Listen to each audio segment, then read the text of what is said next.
नमस्कार दोस्तों, OCN network में आपका स्वागत है। तो सर जी, जिनको घुंघरू सेठ भी कहा जाता है, वो तो कल पहुंच गए हैं तिहाड़।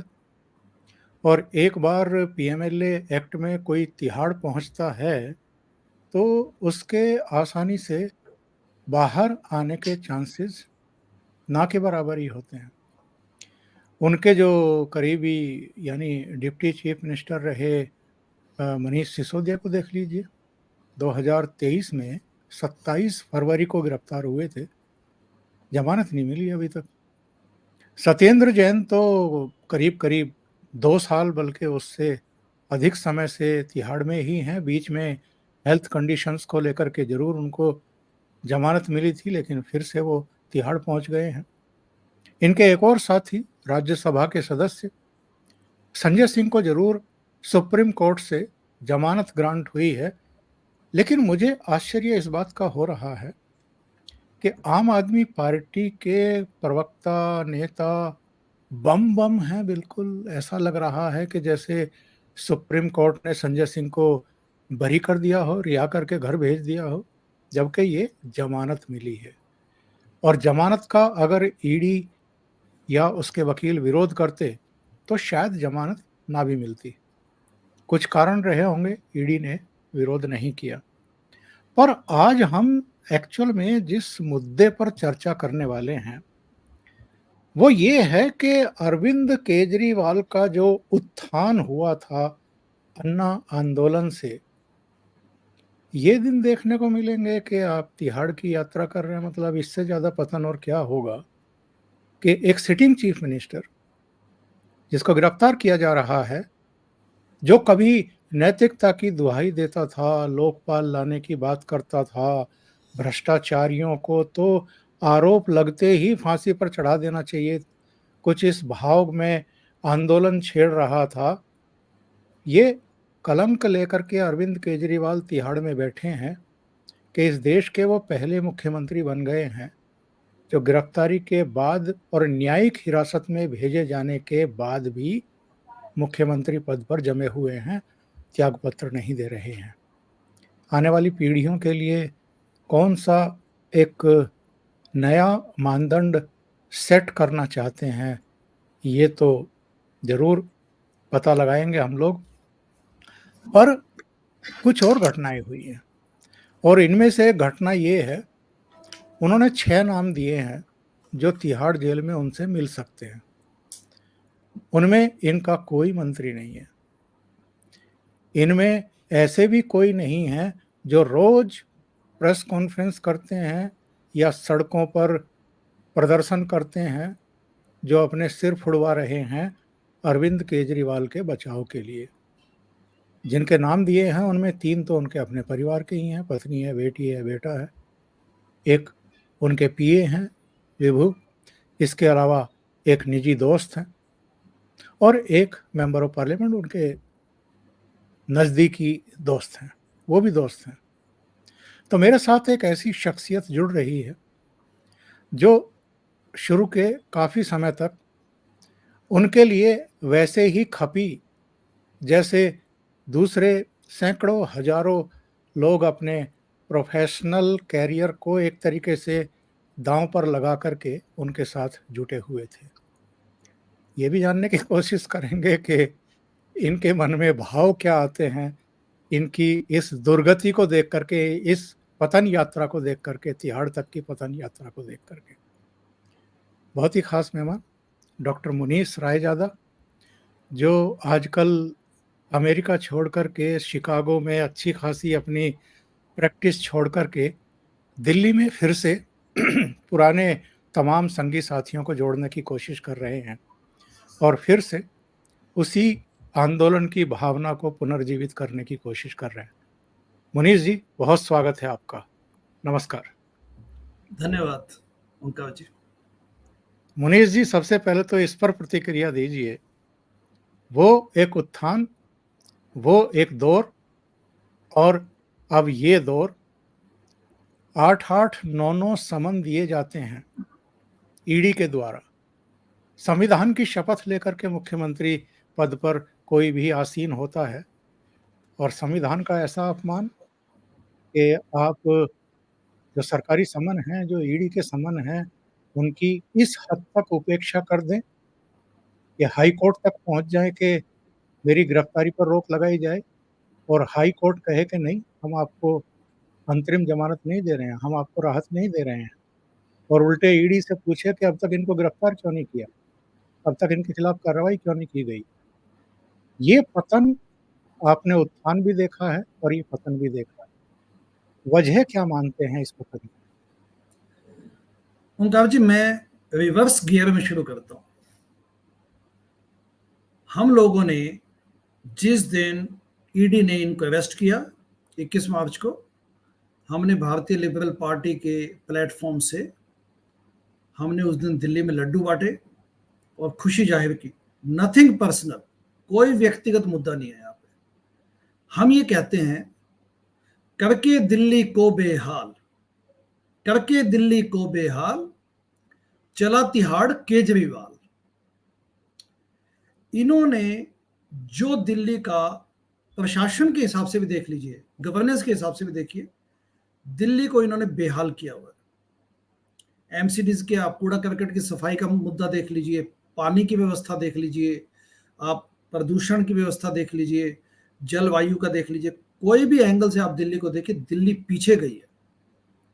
मोहल्ला क्लिनिक का हाइप क्रिएट किया गया, लेकिन वास्तविकता कुछ अलग ही है। एजुकेशन और हेल्थ में भी काफी बुरी हालत है। लोगों को डे टू डे सफर करना पड़ता है, उनको स्ट्रगल करना पड़ता है बेसिक हेल्थ फैसिलिटीज के लिए। अब बात आते हैं 5 अप्रैल को, यानी कि आज से 3 दिन बाद, 5 अप्रैल 2011 को, क्योंकि आपके इस डिस्कशन का मुद्दा, उनका टाइटल है अन्ना आंदोलन से उत्थान और तिहाड़ तक की पतन यात्रा। 2011 को अन्ना जी सबसे पहले फास्ट पे बैठे थे, राजघाट पे गए उस दैट मॉर्निंग 5 अप्रैल को, और उन्होंने जंतर मंतर पे उस दिन फास्ट किया था। तब से लेके अब तक का सफर, क्योंकि मैंने कहा कि रिवर्स गियर में शुरू करेंगे, तो इसमें जो तरोताजा कील ठोकी गई है इस व्यक्ति द्वारा, जिसका कोई जमीर नहीं है, परपंच फुल स्केल पे है, एनार्किस्ट है एंड एंटी नेशनल। क्योंकि पन्नू जी ने भी अभी कुछ, मिस्टर पन्नू ने भी अभी, जो आतंकवादी है, उन्होंने भी कुछ इन पे आरोप लगाए। 130 करोड़ देने के आरोप है साहब, बहुत गंभीर मामला है जी। और उस वक्त मैं शिकागो में, मैं न्यूयॉर्क में था जिस दिन वो केजरीवाल पार्टी बनने के बाद पहली बार यूएस से आए थे। अब हाल लेटेस्ट देखिए कि अपनी पत्नी को ये अब थोपे जा रहे हैं। आज भी मैंने सुना कि 55 एमएलए और 6 मंत्री सुनीता केजरीवाल से मिलने गए। नपुंसकता की ये हद हो चुकी है कि हमारे कई एमएलए, मैं क्योंकि इस पार्टी का हिस्सा रहा हूं, आज मैं नहीं हूं, हमारे यहाँ पे कई ऐसे लोग हैं जो, ओमकार जी, अन्ना आंदोलन के समय के हैं और आज लेजिस्लेटर्स हैं, आज वो चुने हुए विधायक है। कई नाम गिना सकता हूं, 3 तो महिलाएं हैं, राखी बिड़लान दलित समाज से आती है, वंदना कुमारी, सरिता कुमारी, ये सब लोग अन्ना आंदोलन के समय के लोग हैं। सोमदत्त, सोमनाथ भारती, आपके सौरभ भारद्वाज, ऐसी अन्य कई, मतलब मैं सिर्फ उन लोगों की बात कर रहा हूं जिन पे किसी किस्म के घपलेबाजी के आरोप अभी नहीं है। इनमें से भी आज कोई खड़ा होने को तैयार नहीं है। 13 साल का सफर बीत चुका है। डायनेस्टिक पॉलिटिक्स किस लिए लाई जा रही है? इन्होंने हाईकमांड कल्चर को खत्म किया अरविंद केजरीवाल ने, जबकि हम कहने आए थे कि व्यवस्था परिवर्तन लेके आएंगे। पहले शुरू किया जन लोकपाल बिल से कि स्ट्रॉन्ग एंटी करप्शन मेजर लेके आएंगे, बिल लेके आएंगे, देश से भ्रष्टाचार हटाएंगे, निकलो बाहर मकानों से, जंग लड़ो बेईमानों से। चलिए कोई बात नहीं, वो भी ढकोसलेबाजी निकली। अन्ना जी को डंप किया और उसके बाद पार्टी बनाई। तब भी काफी लोगों ने समर्थन दिया कि कोई बात नहीं, कीचड़ में पांव डालते हैं, कुछ अच्छा करके दिखाएंगे। 3 सिद्धांत दिए। नंबर 1, फाइनेंशियल ट्रांसपेरेंसी, चंदा की पारदर्शिता, जिसके पीछे हमारी 8 साल की स्ट्रगल है। हम अरविंद को चंदा चोर बोलते, क्लियरली बंद करो ये गोरख धंधा, करो उजागर अपना चंदा। ये हमारी लड़ाई 2016 से, चंदा बंद सत्याग्रह के माध्यम से। हिसाब नहीं तो चंदा नहीं, इस किस्म के हमने स्लोगन्स दिए, हमने लोगों को आंदोलित किया कि आप हमारी पार्टी, यानी कि उस वक्त मैं आम आदमी पार्टी का हिस्सा था, तो आप चंदा मत दीजिए। नंबर 2, इन्होंने कहा कि हम हाई कमांड कल्चर खत्म करेंगे, एवं कानून बनाया, नियम बनाया पार्टी में कि एक व्यक्ति 2 बार से ज्यादा टर्म्स, कोई भी पद 2 टर्म से ज्यादा नहीं ले सकता। आज ये इस वक्त सर्वे सर्वा है, पार्टी इनके हाथ में 1 मैन शो बना हुआ है। 3rd टर्म ये इस वक्त कन्वीनर है पार्टी के। एंड नंबर 3, इंटरनल विजिलेंस, आंतरिक लोकपाल लेके आएंगे। और जो एडमिरल रामदास थे, उनकी हाल ही में मृत्यु हुई है, उनके सपने को भी इन्होंने, उनको सबसे पहले आंतरिक लोकपाल इन्होंने घोषित किया था, उनसे कोई मदद नहीं ली गई और ये सारे सिद्धांत बिल्कुल धूमिल कर दिए गए। उसके बाद जो ये पिछले कुछ सालों से प्रपंच की जिनकी राजनीति चल रही है, उससे सबसे बड़ा जो नुकसान हुआ ओमकार जी, कि आज जब हम भारतीय लिबरल पार्टी के नाते हम जब आइडियलिज्म की बात करते हैं, जब हम कहते हैं कि अच्छी राजनीति की जा सकती है despite all the against the odds, तो लोग कहते हैं ये सब बातें तो हम पहले सुन चुके हैं, उन्होंने भी यही बोला था। तो यानी कि युवाओं के लिए एक निराशा का माहौल पैदा किया है इन्होंने, जनता की जो समाज के जो पीठ पे उन्होंने छेड़ा झोंका, आस्था पे, उसकी भरपाई नहीं हो पाएगी आने वाले सालों में। तो कुल मिला के इट्स वेरी ट्रेजिक। मुझे ये समझाइए कि ये तो ठीक है कि आप तिहाड़ की यात्रा पर जा रहे थे, लेकिन राउज एवेन्यू कोर्ट में ईडी ने इनकी उपस्थिति में, इनकी मिसेज की उपस्थिति में, सौरभ भारद्वाज और आतिशी मारलेना की उपस्थिति में यह खुलासा करके सबको चौंका दिया कि साहब पूछताछ में अरविंद केजरीवाल ने ये कहा है ईडी से कि विजय नायर जो है वो मुझे रिपोर्ट नहीं करता था, वो तो आतिशी को और सौरभ भारद्वाज को रिपोर्ट करता था। तो ये सौरभ भारद्वाज और आतिशी का नाम क्यों लिया, क्यों फंसा दिया उनको, और क्यों उनकी तिहाड़ यात्रा सुनिश्चित कर दी अरविंद केजरीवाल ने? ये तो बचा भी सकते थे अपने 2 ऐसे साथियों को जो इनके लिए लगातार प्रेस कॉन्फ्रेंस से लेकर के सड़कों तक पर संघर्ष करते रहे हैं और इनको दूध का धुला बताते रहे हैं। उनको भी फंसा दिया, उनका भी सुनिश्चित कर दिया तिहाड़ जाना। क्योंकि उसके पीछे ओंकार जी इनका एक जो छल यहाँ पे चल रहा है, छल कपट, वो ये है कि इस वक्त पहली बात तो सुनीता केजरीवाल का इवन पिक्चर में आना इतना दुर्भाग्यपूर्ण, डिस्गस्टिंग और अनफॉर्चुनेट है कि उसकी कल्पना नहीं की जा सकती। आज के मॉडर्न जमाने में, जब ठीक है आज से 25-30 साल पहले भारत को एक ऐसा, भारतीय जनता को, भारत की पब्लिक को एक मौका देखना पड़ा दुर्भाग्यवश, जिसमें कि लालू प्रसाद यादव ने राबड़ी देवी को एकदम सीएम बना दिया और किसी ने चू तक नहीं की। लगा कि चलो हम उसको इतना रिपीट किया गया, वो हमारे सबों की मनस्थिति में, भारतीय मानस के उसमें इतना जीवित है वो उदाहरण कि लोग कहते हैं कि यार राबड़ी देवी जैसी हालत फिर से ना हो कोई इंसिडेंट। ये आपकी आंखों के सामने, डिजिटल जमाने में आपके सामने ही किया जा रहा है। और उसमें भी आप ये देखिए कि अब ये 2 आतिशी और सौरभ भारद्वाज को भी ताकि साइड पे किया जा सके, ताकि ये भी ईडी के उसमें उलझे एंड उसके बाद रास्ता क्लियर हो। इसमें एक और बात मैं कहना चाहता हूँ, शीश महल जो 55 करोड़ के एक सरकारी आवास को, और उस सरकारी आवास पे मैं कई बार गया हूँ क्योंकि वो आवंटन हुआ था 2015 में, और उसके बाद पार्टी 67 सीटों से जीती थी और हम कई बार, मैं भी आवास पे गया हूँ। एक साधारण औसत, एक जैसे कि डिसेंट आवास होता है एक सीएम के लिए, लेकिन अब देखिए वो कायाकल्प हो चुकी है। 55 करोड़ उस पर लगाए गए सरकारी खजाने से, यानी कि जनता के टैक्स मनी से, और उसके बाद उसको छोड़ना न पड़े उसके लिए सुनीता केजरीवाल को बैठाया गया। ये बताइए साहब कि ये सुनीता केजरीवाल जो हैं, ये इनकी मेंटोर हैं, इनकी भाषण लेखिका हैं, क्योंकि जब आप शीश महल की बात करते हैं, 55 करोड़ के बंगले की बात करते हैं, तो ये खबरें भी तो आई थी उस समय के बहुत सारे बदलाव जो हैं मिसेस सीएम के दखल और हस्तक्षेप से और सुझाव से किए गए और अतिरिक्त पैसा खर्च किया गया।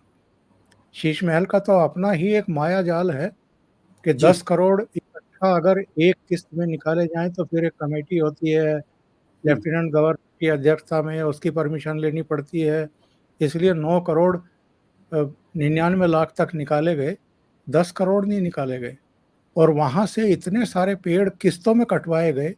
कभी 4 पेड़ कटवा दिए, कभी 6 पेड़ कटवा दिए, कभी 7 पेड़ कटवा दिए। इन्होंने तो नियमों के को ताक पर रखा। और जब कभी इसकी जांच कायदे से चलेगी, तेज गति से चलेगी, शीश महल की लपेटे में तो सुनीता केजरीवाल भी आएंगे कि आपने किस हैसियत से ये आदेश दिए थे और बदलाव कराए थे। देखिए, एक इसी से रिलेटेड मैं इनकी मानसिकता पे, क्योंकि जो आज मैं सब बोल रहा हूँ, जो मैं पिछले काफी समय से बोलता रहा हूँ, हमारी लड़ाई पर्सनल नहीं है, लेकिन क्योंकि इस व्यक्ति को हमने सरताज पहनाया था, नायक बनाया था, तो जो इन्होंने किया देश के साथ उस पर हम खुले मन से बोलते हैं। क्योंकि मैं और मेरे जैसे अनेक दुनिया भर के लोगों ने आस्था जताई थी। मैं शिकागो से अपना काम छोड़ के आया, अपनी नौकरी जॉब छोड़ के आया, लेकिन मैं अकेला नहीं था। हमारे जैसे हजारों लाखों की संख्या में लोगों ने अपने अपने ढंग से त्याग, तन मन धन से मदद की है। एक रिक्शा वाला 5 रुपए डोनेशन देता था, और जब चंदे की पर्ची कटवाता था तो हम सब लोग बड़े गर्व से बोलते थे कि ये 5 रुपए का जो महत्व है वो 5 लाख से ज्यादा है।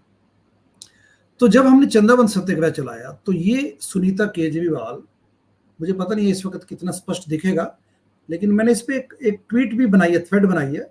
सुनीता केजरीवाल ने 2017 में, जब मैं चंदावन सत्याग्रह चला रहा था हरियाणा, मतलब दिल्ली में और पंजाब में इलेक्शन हुए थे 2017 में, फरवरी के फर्स्ट वीक में, तो हम उससे पहले वहां भी पहुंच गए थे। हमने वहां पे जनता को कहा कि वोट किसी को भी दीजिए, लेकिन हमारी पार्टी को चंदा मत दीजिए। तो पंजाब केसरी में अखबार में हमारी एएपी के चंदा चोर गैंग की हरकतों पर एक रिपोर्ट, मतलब हम लोग बिना किसी शंका के चंदा चोर बोलते थे और कहते थे कि अगर आप चंदा नहीं चुराया तो आप चंदा दिखा दीजिए, हम आपको चोर कहना बंद कर देंगे। तो चले थे व्यवस्था परिवर्तन करने, जुट गए टिकटें बेचने और माल खाने। तो ये पंजाब केसरी में एक खबर छपी, तो सुनीता जी का मैसेज आया मेरे पास ट्विटर पे, डीएम, ठीक है, एंड ये दिख नहीं पाएगा शायद। उन्होंने लिखा, सुनीता केजरीवाल ने मुझे 2017 में, ये मार्च 19 की बात, it is very unfortunate to see your campaign against Arvind which is without any basis और evidence. I wish God give you the strength to be out of negativities and do something constructive. तो उन्होंने कहा कुछ constructive करो, मुझे मुझे admonish किया, मुझे उल्हाना तो नहीं कहना चाहिए, मतलब मुझे ज्ञान पढ़ाएगा कि आप बेवकूफी, मतलब आप बेकार की फालतू के काम करें। मैंने कहा Sunita ji, let the party make its funds public, I will take next flight to Chicago, I hope you understand our pain behind this opaque financial practices, these opaque financial practices. तो उन्होंने क्या बोला, trust the central government, income tax department, summoning and scrutinizing every penny of the party and donors, blah blah blah, ऐसा उन्होंने कुछ लिखा, ठीक है। wish you to go for a worthy goal in life। मुझे बोला कि आप कुछ वर्दी गोल के लिए कुछ काम कीजिए। मैंने कहा तो वर्दी गोल तो ये है सबसे अच्छा, कि हमने जिस जड़ों में पानी दिया, जिस जड़ों को हमने पानी से सींचा, मैं तो कहता हूं हर व्यक्ति को खड़ा होना चाहिए। इवन किसी ने 1 रुपए की डोनेशन भी दी है, उसको भी खड़ा होना चाहिए कि आपने चंदा क्यों हटाया। तो नेचुरली उसके बाद उन्होंने मुझे ब्लॉक कर दिया, and that is end of the story. But इससे आपको एक माइंडसेट पता चलेगा, एक माइंडसेट कि किस किस्म के कृत्रिम आर्टिफिशियल एक माइंडसेट था इस व्यक्ति का और इनकी पत्नी का। अगेन, कोई यहाँ पे निजी मुद्दा नहीं है यहाँ पे, जो भी हम देश के अच्छे के लिए, क्योंकि तब देशभक्ति से आए थे, देशभक्ति की भावना से आए थे। तो अगर आप सच्चे देशभक्त हैं तो आप में इतना स्पाइन होना चाहिए कि अगर आपने किसी को सही कहा है, तो अगर वो गलत करता है तो आप उसके खिलाफ खड़े। और मैं तो कहूंगा कि 5 अप्रैल 2024 को, अब 13 ईयर्स हो जाएंगे अन्ना आंदोलन की शुरुआत में, 5 अप्रैल को हम सब लोग, it's not about the party, 5 तारीख को यानी कि 3 दिन बाद, हमने अन्ना आंदोलन के पुराने साथियों को राजघाट पे बुलाया 1 बजे कि आप आइए। डज नॉट मैटर कि आप किस किस स्तर पे हैं, आप आइए। आपने अन्ना आंदोलन के और काफी अपनी पहचान के हैं स्टेडफास्ट अन्ना आंदोलन के वॉरियर्स, हमने उनको बुलाया। उसके बाद एक प्रेस कॉन्फ्रेंस करने का हमारा प्लान है प्रेस क्लब ऑफ इंडिया में, जिसमें हम ये कहना चाहेंगे कि हम अन्ना आंदोलन को अन्ना आंदोलन समझ कर आए थे, न कि और भ्रष्टाचार मिटाने, और साथ ही साथ भ्रष्टाचार मिटाने आए थे, न कि भ्रष्टाचार करने। So we have come back to reclaim the space for politics of righteousness and good politics. पर ये बताइए, आपने अन्ना अन्ना हजारे का नाम लिया है। बहुत सारे लोगों की शिकायत है कि अन्ना हजारे इससे पहले तो जरा सा भी किसी गवर्नमेंट पर कुछ आरोप लगता था, अनशन पर बैठ जाते थे, सांकेतिक धरने देते थे। यहाँ तक कि महाराष्ट्र गवर्नमेंट के खिलाफ तो उन्होंने पता नहीं कितने आंदोलन किए होंगे। कई मंत्रियों को उन्होंने एक तरीके से हटवाने के लिए मजबूर कर दिया, सरकारों को घुटने टेकने के लिए मजबूर कर दिया। दिल्ली आंदोलन के समय भी आप देखिए कि दोनों सदनों में बुला कर के और लोकपाल विधेयक पारित करना पड़ा था उस समय की गवर्नमेंट को। ये अलग बात है कि उसका हश्र बाद में क्या हुआ, लेकिन आंदोलन करना तो दूर की बात है, अन्ना तो चुप्पी साधे रहे। बीच में कोई स्टेटमेंट जारी किया या इनको एक चिट्ठी लिख दी या अभी गिरफ्तार हो गए हैं, कोई मीडिया का आदमी पहुंच गया तो बस वो बयान दे करके अपने कर्तव्य की इतिश्री समझ रहे हैं। ठीक है, उम्र है और डॉक्टर्स की भी कुछ सलाह है कि लंबे अनशन आप ना करें, आपकी सेहत के लिए, जीवन के लिए ठीक नहीं है। लेकिन सांकेतिक रूप से ही आकर के राजघाट पर बैठ जाते, जंतर मंतर पर बैठ जाते, अरविंद केजरीवाल के खिलाफ कुछ तो करते। देखिए, यहाँ पर आपने खुद एक इंडिकेशन दिया कि अब उम्र भी है उनकी। वैसे अगर आप देखें तो 2013 के 12-13 के बाद उन्होंने कोई बहुत बड़ा किसी भी स्टेट में, ये नहीं कि दिल्ली की बात की, महाराष्ट्र में भी और बाकी भारत के किसी अन्य हिस्से में भी कोई एजिटेशन, पब्लिक एजिटेशन नहीं किया। तो यानी कि वो पब्लिक लाइफ में अब उस समग्रता, उस आंदोलनकारी जील के साथ नहीं है, क्योंकि एज है साथ में। लेकिन उन्होंने कभी इनके प्रति इनको सपोर्ट नहीं दिया। चिट्ठियां निकाली, ठीक है, जैसा उनसे अब होप बन पड़ता है। हम लोग 22 फरवरी को मिलने गए थे, यानी कि 22 फरवरी, यानी कि आज से लगभग 1.5 महीना पहले उनसे मिल के आए हैं, अन्ना जी से। और अन्ना जी तब भी उनको काफ़ी चिंता थी इस बात की। हमने वहाँ पे एक निवेदन प्रस्तुत किया कि दिल्ली में इवन जो गवर्नेंस है वो भी प्रॉब्लम, मतलब फंसी हुई है, वहाँ पे कुछ है नहीं, जनता बेहाल है। तो उस पर उन्होंने अपनी चिंता जताई। और साथ में जब ये तिहाड़ ईडी ने जब अरेस्ट किया तो उसके बाद भी उन्होंने बयान दिया। तो मैं ये तो नहीं कहूँगा कि उनका कोई सिलेक्टिव यहाँ पे एमनेजिया है या सिलेक्टिव उनका डिसीजंस है। बट हाँ, एक बात मैं मानता हूँ, ओवर द ईयर से ऐसा लगने लगा है कि अन्ना जी को उस वक्त स्ट्रांगली इस बात के लिए स्टैंड लेना चाहिए था कि पार्टी में नहीं बनने दूंगा। वो अलग हो गए, उस वक्त हट गए। उनको इस बात को डिनाउंस करना, उन्होंने ये कहा कि मैं पार्टी का हिस्सा नहीं बनूंगा, लेकिन उनको ये स्टैंड लेना चाहिए कि नहीं, अन्ना आंदोलन चालू रहेगा, यानी कि चलता रहेगा, और पार्टी नहीं, मैं इसका समर्थन भी नहीं करता, मैं बनने भी नहीं दूंगा। मुझे लगता है जन लोकपाल बिल यदि चलता रहता तो कुछ अलग ही दिशा में होता देश आज। अच्छा, ये बताइए, ये आसानी से सुनीता केजरीवाल को हैंडओवर करा पाएंगे क्या सत्ता? क्योंकि जो हम देख रहे हैं इस समय सीन, अरविंद केजरीवाल ने आतिशी का और सौरभ का नाम ले दिया, यानी इनको रास्ते से हटाने का बंदोबस्त किया एक तरीके से। आतिशी और सौरभ ने प्रेस कॉन्फ्रेंस की और उन्होंने राघव चड्ढा और दुर्गेश पाठक का नाम भी ले दिया। तो ये जो खेल चल रहा है कि अगर आप हमें नुकसान पहुंचाएंगे तो हम आपको भी नुकसान पहुंचा सकते हैं, ऐसे में क्या आपको लग रहा है कि सुनीता केजरीवाल को वो हैंडओवर कर पाएंगे सत्ता आसानी से? पहली बात तो ये है कि आम आदमी पार्टी में सब एक ही थैली के चट्टे बट्टे हैं।